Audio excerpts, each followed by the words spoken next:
What's going on, guys? Welcome back to the Corey Austin MMA Theorem. So we've always known that weight bullying was a thing in the UFC, right? We've heard it especially for these Dagestani grapplers, these Sambo guys, how they're weight bullies and they cut all this weight to get a superior weight and strength advantage on fight night. It has never been so evident as it was to me this morning when I was at the gym, on the treadmill, might I add. That's when all of my shit comes to me. I don't know. Anyway, maybe it's something about getting the blood going when I start thinking about stuff. But the California State Athletic Commission has disclosed the fight night weights for each of the athletes who competed in UFC 311.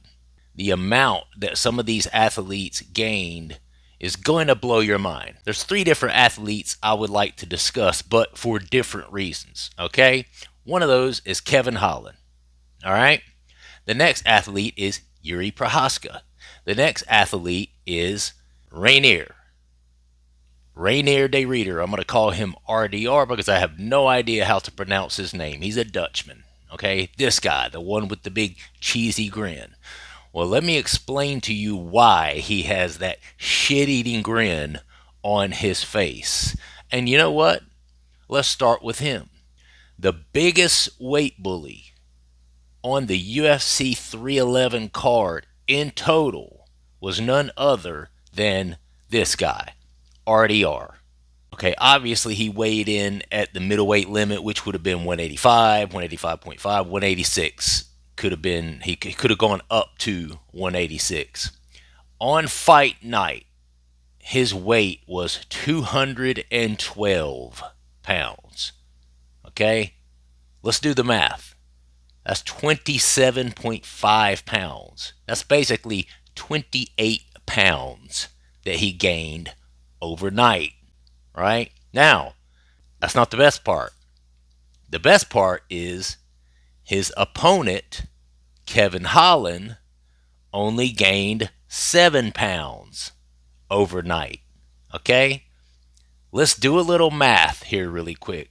Math, it's not really my thing. Simple equations like this I can do. So that means on the night of the fight, Kevi Holland weighed somewhere around 192, while his opponent, RDR, weighed 212 pounds. So RDR weighed a whopping 20 pounds more than his opponent. And I already know what you're going to say, Corey, it doesn't matter. It's all about the guy's skills. And all right, let me explain something, okay? As an old head, this is where the fact that I've been watching the sport since 1993 is going to come in handy. To go back to a time when weight really didn't matter, you would have had to go back to probably 1993, 94, maybe 95, when the level of skill was so different that the weight didn't even matter. When Royce Gracie came into the octagon and was going up against guys who were 60, 70 pounds heavier than him, it didn't matter. It's because nobody knew a thing about jiu-jitsu. Nobody was cross-trained in jiu-jitsu at all. So they had no clue what he was going to do. Even the wrestlers who had some level of familiarity, Dan Severn, some of those guys who had some level of familiarity with grappling, still didn't know anything about jiu-jitsu and the gi and the different submissions that could take place in a jiu-jitsu match. People were completely clueless, okay? So back then, weight didn't matter. It was all about the skill.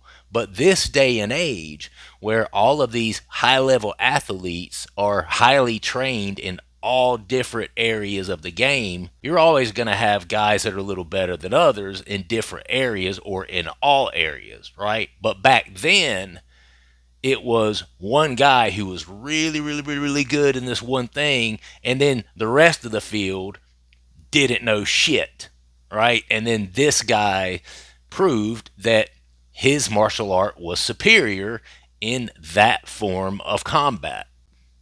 Little history lesson for you there. But now, where all of the guys are highly skilled in all different areas, 20 pounds makes a huge difference. So one thing I would like to say is I think Kevin Holland needs to go back down to welterweight. I'm just going to be completely honest about that. Okay? Now, I know Kevin Holland is kind of a fan favorite, and the style that he fights is really fun when he's able to fight his style, when he's able to stand on his feet. But Kevin Holland is 26-13, okay? And if you look at his last 1, 2, 3, 4, 5, 6, 7, 8, 9, out of his last 9 fights, he has won 3 of them, okay? So Kevin Holland has only won 1/3 of his last 9 fights. Now, absolutely part of the problem there is that he's getting grappled by people who are bigger and stronger than him. Most people that fight at middleweight at 185 pump their weight back up at least to over 200 pounds, 205, 210, some of them. People like RDR, 212 on fight night. No wonder he had that shit-eating grin on his face. He just felt like he beat up his little brother. You know, I mean, it looked like an 18-year-old older brother beating up his 10-year-old baby brother. That's what it looked like, and that's probably what it was like for Kevin Holland. I mean, 20 pounds, it makes a big difference. No, listen, I'm not saying that RDR doesn't have grappling skill. I'm not saying that. Obviously he does. Obviously he's a submission wizard, all the rest of it. But Kevin Holland's a black belt in jiu-jitsu under Travis Lutter. I mean, people who know the game really well, they say that Kevin Holland's actually really good in that area. You know, how come we're not seeing it when he gets on the ground with these guys and gets grappled by Roman Dolidze, RDR, Khamzat Chimaev? That's 3 guys right there that are very, very grappling heavy individuals. Okay, so you want to know the biggest weight bully of all? It is RDR. He was the biggest weight bully on the night for UFC 311. Now, you know, people say that Islam Makhachev is this big, huge, massive weight bully and this and that and the third. He only weighed 178 on fight night. He only gained 23 pounds. I mean, that's significant, but it's not like a massive amount. That's not like 28 pounds that Reineer went up. And then Renato Moicano, he put on 26.8 pounds, so he actually outweighed Islam Makhachev on the night of the fight by 3 pounds. Yeah, you never would have known it. You never would have seen it because of the difference in their grappling, but that just goes to show you, 3 pounds, that's not very much if one guy is way better than the other, or if their skill levels are pretty close. 3 pounds isn't going to make or break the difference in a fight. However, 20 pounds can absolutely. So listen, I know a lot of these guys put on that sort of weight after their weigh-ins. Okay, so it's not that I'm really here to pick on RDR as much as I am to tell Kevin Holland, bro, you need to go back down. Because if you're weighing in at 185, 186, and then on fight night you're only 192, 193, I mean, it's no wonder you're having trouble knocking them out. It's no wonder you can't handle yourself when they take you to the mat and start grappling with you, despite the fact that you're a high-level black belt jiu-jitsu guy. It's no wonder. You're going up against guys who are outweighing you by 15, 20 pounds. That's a big difference. He's not going to be any heavier than that on fight night. Now, I understand, probably gives him, somewhat of a speed advantage and stuff like that in there, which we're going to talk about that in a minute with Jiri Prochazka, okay? But, I just think that if you look at Kevin Holland's record, he's only won 3 out of his last 9 fights, and he's a skilled guy, and I can't help but think that has something to do with the fact that he's now gone up to middleweight, because his record when he was at welterweight was pretty damn good. I mean, he was winning a lot of fights when he was at welterweight in the UFC, but since he's been at middleweight, I mean, he's just taking, a couple of losses here, then he'll win a couple, then he'll lose a couple, then he'll win one, then he'll lose two more. That's literally what his last 9 fights has looked like. And I can't help but think that he's just getting in there with bigger, stronger guys who are stronger and bigger on the night. So that's my first thing. Kevin Holland, go back down to welterweight, bro. You were winning there, and you are too skinny, slender of a guy, in my opinion, to be fighting at middleweight. Now, I know he's tall, but if he only got up to 191, 192, 193 pounds on the night of the fight, then that tells me he's probably walking around somewhere around 195, 200. So he probably stays around that. Dude, if everybody else is going to be a weight bully like they are, you probably should go ahead and start cutting it back down to welterweight. I bet you'd win more. I bet you'd have more power in your shots. I bet you'd be able to hang with some of these grapplers a little better on the bottom than just looking like some little brother that's getting dogged out by his older brother that outweighs him by 20 pounds in your fights. When I first read it, I was going to give RDR shit like, geez, bro. You floated 28 pounds overnight. I mean, what a freaking weight bully. But then I started looking at what everybody else is gaining. I'm like, yeah, I mean, he was the biggest weight bully. He gained more than anybody else did. But everybody, most everybody, is gaining 20 pounds, 25 pounds, between 20 and 25 pounds from the weigh-ins to the night of the fight. So then I was like, well, maybe this video should be more about the fact that Kevin Holland doesn't do that, okay? But then I saw Jiri Prochazka's fight night weight, and let me read this to you. Jiri Prochazka added less than 4 pounds of weight between Friday and Saturday, prompting fans to revisit the question as to whether he could potentially make a move down to middleweight, which he's obviously doing fine at light heavyweight. But let's put our thinking caps on for a second, and I want you to just think about this. Jiri Prochazka, who is a light heavyweight fighter, weighed 3 pounds less on fight night than RDR, who is a middleweight fighter. That's insane, bro. That's insane. And it could mean two things. Either that RDR is gaining way too much weight, and I do believe that that is part of his advantage. I mean, obviously, he's mostly a grappler, but I think he does that on purpose. I think he does it so when he gets in these grappling exchanges with these guys, he's got a few extra pounds on him. He's got a little bit more weight to hold them down with, a little bit more weight to push on them with, a little bit more weight to tire them out with. It's all in his style. That benefits him. But then, if you look at somebody like Jiri Prochazka and his style of fighting, you could actually see the benefit in him not gaining as much, right? I mean, I saw it both ways because when he fought Alex Pereira, you have to think Alex Pereira, I don't know how much he floats overnight. He probably was at least 220, 225, something like that when he fought.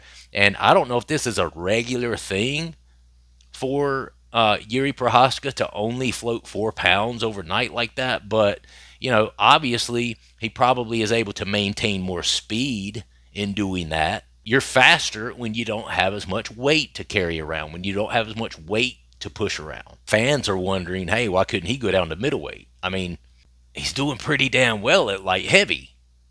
I mean, literally the only guy that he's lost to in recent history has been the current champion.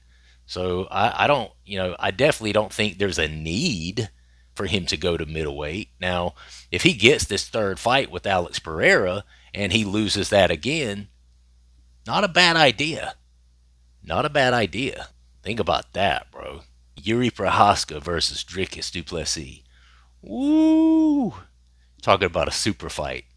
That would be a war. I would love to see that fight. Plus, they both fight similarly when, in the sense that they go all in. I mean, all in. Like, neither one of them leave anything on the table, all of their heart, all of their strength, all of their energy, both of them, that would be a war. Jiri Prochazka could absolutely make middleweight. He floated 4 pounds. He weighed 209 on the night of the fight. I mean, it's possible that he walks around at 215, something like that. Maybe he'd have to cut much weight at all. But if he only floated to 209 overnight, he could absolutely, he's already 24 pounds from the middleweight limit. Got to be 186 to hit the middleweight limit, unless it's a title fight, of course. He's already 24 pounds from that. At where he was on fight night. Of course, 205 down to 185 is 20 pounds. But I know Kevi Holland is not like, some guy that's at the top anyway. Kevi Holland's just kind of a company guy.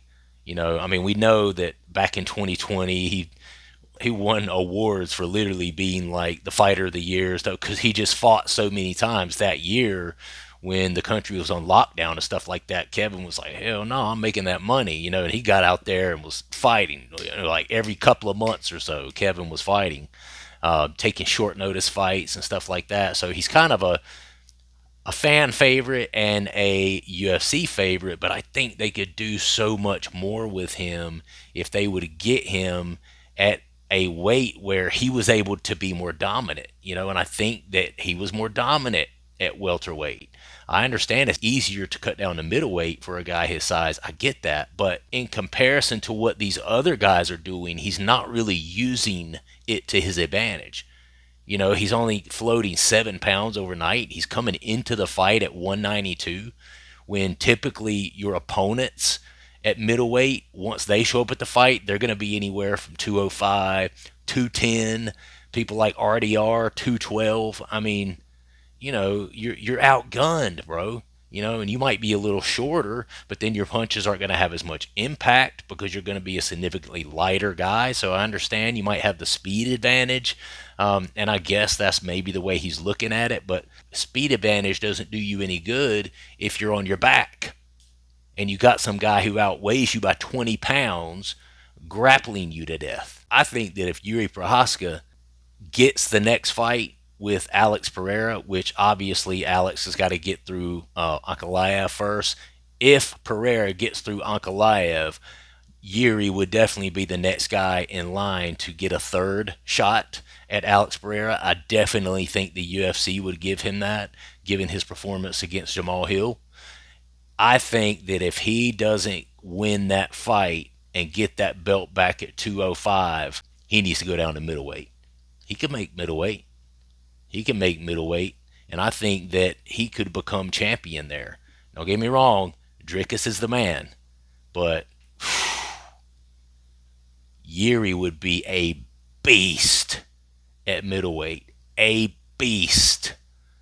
God, I would love to see that. This is a topic that doesn't really get talked about quite a lot. You hear the term weight bully, but I wanted to actually give some numbers to that and give some merit to that, so everybody could kind of understand. I hear the term, but when I read this article this morning, I was like, damn, okay, yeah, wow, that makes a lot of sense now. But yeah, man, Kevi Holland, go back down to welterweight, bro. And Jiri, if you don't get past Alex this time, drop it down to middleweight. You can make middleweight.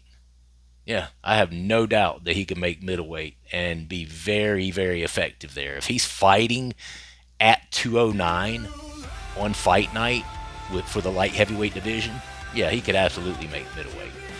But anyway, let me know what you guys think. If you would subscribe to the channel, like the video, and comment down below, and I will see you guys on the next one. Thanks so much for watching. All right, peace.